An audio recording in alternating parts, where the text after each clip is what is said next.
I request star writer amazing producer Kona Venkat garu మాట్లాడుతుందిగా కోరుకుంటున్నాను ఇప్పుడు. Hello first of all media మిత్రులందరికీ ఇక్కడ వచ్చిన వాళ్ళందరికీ బిగ్ థ్యాంక్స్. ఎందుకంటే మీకు సినిమా ఏమాత్రం బాగున్నా ఎంత బాగుంటే దాని ఆకాశం అంత ఎత్తు పెంచుతారు.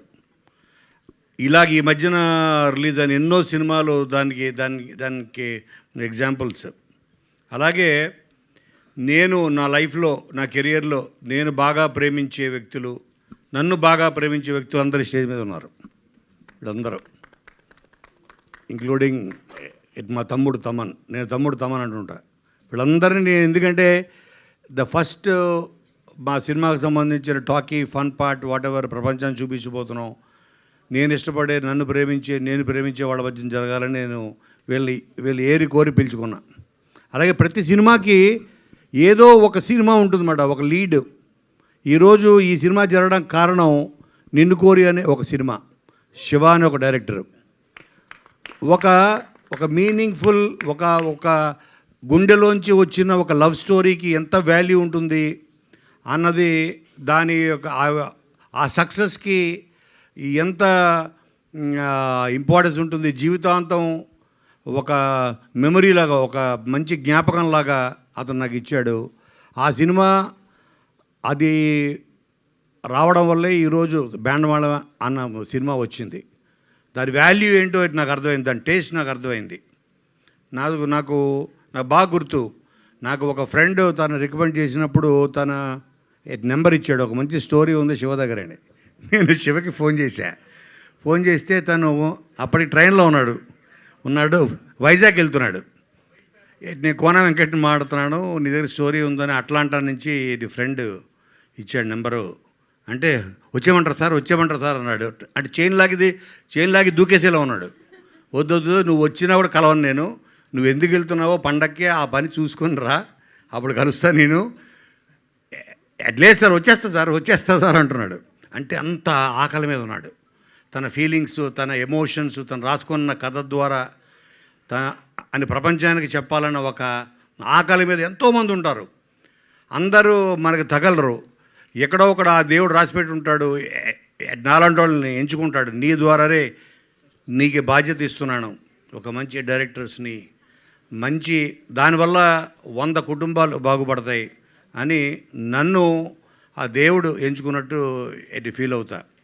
అలాగా తను నా ఆఫీస్కి వచ్చి నా ఆఫీస్లోనే ఒక రూమ్ని బెడ్రూమ్ కింద మార్చేశా. అక్కడే ఉండి 3 నెలలు. ఆ తర్వాత వెళ్ళి నానికి చెప్తే నిన్ను కోరయింది. అది ఒక మెమరబుల్ ఫిలిం నాని ఫిల్మోగ్రఫీలో. ఈరోజు తన బర్త్డే కాబట్టి ముందు నేను ఆ సినిమా గురించి చెప్పాలనుకుని చెప్తున్నాను.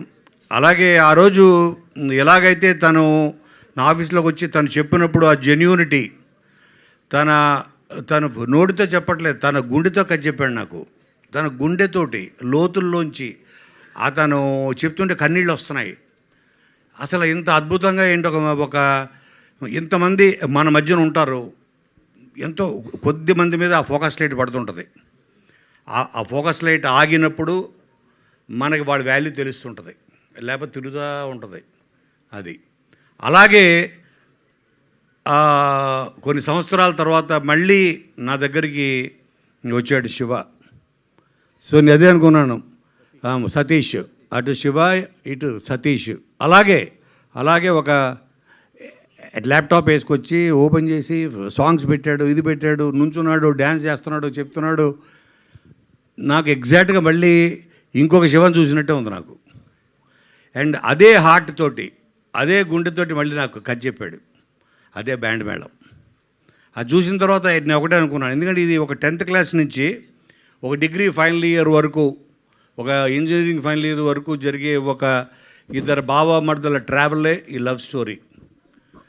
అన్ని లవ్ స్టోరీలు ప్రాబ్లమ్స్ ఉంటాయి, కాన్ఫ్లిక్ట్స్ ఉంటాయి. వీళ్ళ లవ్ స్టోరీలో ఉన్న కాన్ఫ్లిక్ట్ చాలా కొత్తది. అది మీకు సినిమా చూస్తేనే తెలుస్తుంది. లాస్ట్ 20-30 మినిట్స్ మిమ్మల్ని కట్టిపడేస్తుంది. ఇంత చిన్న పిల్లలు. నేను అనుకున్నాను ఈ కథ ప్రపంచంలో ప్రతి తెలుగువాడు చూడాలి అంటే అందరికీ తెలిసిన వాడి ద్వారా చెప్పాలి కదా. అందుకని నేను వీళ్ళిద్దరిని చూస్ చేసుకోవడం జరిగింది, రోషన్ అండ్ శ్రీదేవిని. ఐ నీడ్ బెస్ట్ యాక్టర్స్, ఆ ఏజ్ గ్రూప్ సూట్ అవ్వాలి, ప్లస్ ఆ పెర్ఫార్మెన్స్, ఆ క్యాలిబర్ ఉండాలి, వాళ్ళకి నవ్వించాలి, ఏడిపించాలి, అన్ని రకాల ఇది చేయాలంటే ఆ క్యాలిబర్ నేను వీళ్ళిద్దరిలో చూశాను. And thanks to Nani again, వీళ్ళిద్దరిని పరిచయం చేయడం వల్ల, వీళ్ళు ప్రపంచానికి పరిచయం అవ్వడం వల్ల నేను చాలా కాన్ఫిడెంట్గా, నేను ఎన్నో దాంట్లో చెప్పాను. చాలామంది అన్నారు నాని అంత గొప్ప యాక్టర్ అవుతాడు అని. చాలామంది కొంతమంది హట్ అయ్యారు. నాకు అర్థం కాలేదు, నానితో కంపేర్ చేస్తారేంటని. మనం మన లైఫ్లో ఒక గోల్ పెట్టుకుంటాం, ఫలానా అంత గొప్పోడు అవ్వాలి, నువ్వు ఇంత గొప్పోడు అవ్వాలని అంటుంటారు పేరెంట్స్. సచిన్ టెండూల్కర్ అంత గొప్ప క్రికెటర్ అవ్వాలని, అంటే కానీ సచిన్ని తొక్కేమని కాదు అర్థం దానికి. సో ప్రతి వాళ్ళకి ఒక బెంచ్ మార్క్ ఉండాలి ఆ లైఫ్లో. నాకు తెలిసి తన పెర్ఫార్మెన్స్ చూసి తను పెట్టుకున్న బెంచ్ మార్కే నాని అనుకుంటున్నాను నేను. సో అందుకని like it's not a comparison, అది ఒక గోల్. అంటే ఇక దానికి మించి లేదని అర్థం, అంతకన్నా గొప్ప పొగడత ఇంకోటి లేదు. అలాగే మొన్న ఓ టీజర్ రిలీజ్ అయ్యి మేము చిన్న స్పెషల్ గ్లిమ్స్ వదిలాము. తమన్, నువ్వు చూసావు అది? అందులో ఏంటంటే తను మధ్యలో వెళ్ళిపోయి గర్ల్ ఫ్రెండ్స్ కన్నా చిన్నప్పటి నుంచి ఉండే స్నేహితులు బెటర్ అని స్నేహితుడికి తాళి కట్టేస్తాడు హీరో. అది చూసి కొంతమంది కనెక్ట్ అయ్యారు ఒక సెక్షన్. సార్ మీరు మమ్మల్ని కూడా గుర్తించారు, గే లవ్ స్టోరీ చెప్తున్నారు అని. అరే నీకు ఎలా అర్థమైంది ఏంట్రా, ఇది గే లవ్ స్టోరీ కాదురా. అంటే ఇప్పుడు తాళి కట్టాడని ఆ నెక్స్ట్ డే పాల గ్లాస్ పట్టుకుని వెళ్తాడు లోపల రూమ్లోకి అని మీరు ఏదేదో ఊహించుకున్న కాదు. అది ఓన్లీ ఒక సింబాలిక్ జెస్చర్. అంటే మన చిన్నప్పటి నుంచి ఉండే స్నేహితుడు మనకి మధ్యలో వెళ్ళిపోయి మనల్ని ముంచి వెళ్ళిపోయే గర్ల్ ఫ్రెండ్స్ కన్నా మనకి ఫ్రెండ్సే బెటరు అని చెప్పడం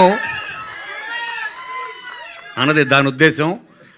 సో కాబట్టి బ్యాండ్ మేళం డెఫినెట్గా మిమ్మల్ని అందరినీ, అంటే వీళ్ళు చాలా ఓ లేత టెండర్ లవ్ స్టోరీ ఇది. అండ్ దీంట్లో ఎస్పెషల్లీ నేను చెప్పాల్సింది సాయి కుమార్ గారి గురించి. నేను ఫస్ట్ కట్ చెప్పించింది ఆయనకే. ఆయన చెప్పిస్తే నేను సతీష్ని పంపించే ఇంటికి పంపిస్తే ఆయన స్టోరీ విని ఆయన నాకు ఫోన్ చేశాడు, నీ దగ్గరికే ఎలా వస్తాయి కోన ఇలాంటి కథలు అని. నిన్ను ఎత్తుక్కుంటూ ఎలా వస్తాయి, లేకపోతే నువ్వు ఎత్తుక్కుంటూ వెళ్తావా, అవి నిన్ను ఎత్తుక్కుంటూ వస్తాయని. నేను చెప్పాను కదా, ఇది డిజైన్ ఆఫ్ గాడ్. ఆయన నన్ను ఎంచుకుంటున్నాడు, నువ్వు ఇలాంటి కథలు పాప వీళ్ళని తీసుకురా బయటికి, వీళ్ళని ప్రపంచాన్ని పరిచయం చేయని. అలాగే తర్వాత చెప్పించిన వ్యక్తి చంద్రబోస్. ఇప్పుడు మీరు విన్న ఆ సాంగ్ బెల్లం చుట్టూ ఈగ లెక్క అని. సో ఆ సాంగ్ అలాంటి 3 ఎక్స్ట్రాడనరీ సాంగ్స్ రాశాడు. అలాగే కాసర్ల శ్యాము. ఇలాగ ద బెస్ట్ టెక్నీషియన్స్ ఇవ్వాలి మన సతీష్కి అని నేను చేయగలిగినంత support, not only as a producer, క్రియేటర్గా, screenplay side, whatever the best టెక్నీషియన్స్ని ఇచ్చి రేపొద్దున ఈ 13th నాడు మీ ముందుకి తీసుకొస్తున్నాం. ఇది యాదృచ్ఛికంగానే అనుకోకుండా అదే రోజు అవ్వడం అన్నది కోర్టు, అది కూడా like it's design of the God.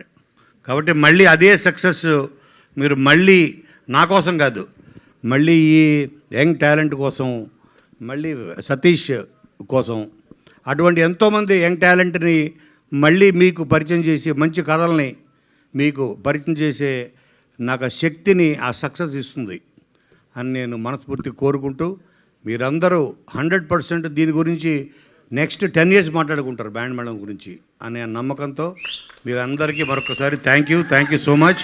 Thank you తమ్ముడు Thaman, thank you so much for coming. నువ్వు రావడం వల్ల ఇది చూసావా, ఇక్కడ కొంతమంది కొణిదలు అంటున్నారు, కొంతమంది నందమూరి అంటున్నారు, కానీ దీని మాత్రం నాకు ఎప్పటికీ తమ్ముడు తమ్మనే. థ్యాంక్ యూ కోన గారు. మీరు రాసిన సినిమాలు చూసాము, మీరు ప్రొడ్యూసర్గా తీసిన సినిమాలు చూసాము, ఈ సినిమాలో మీరు చేసిన డ్యాన్స్ని కూడా చూసాము. Thank you so much.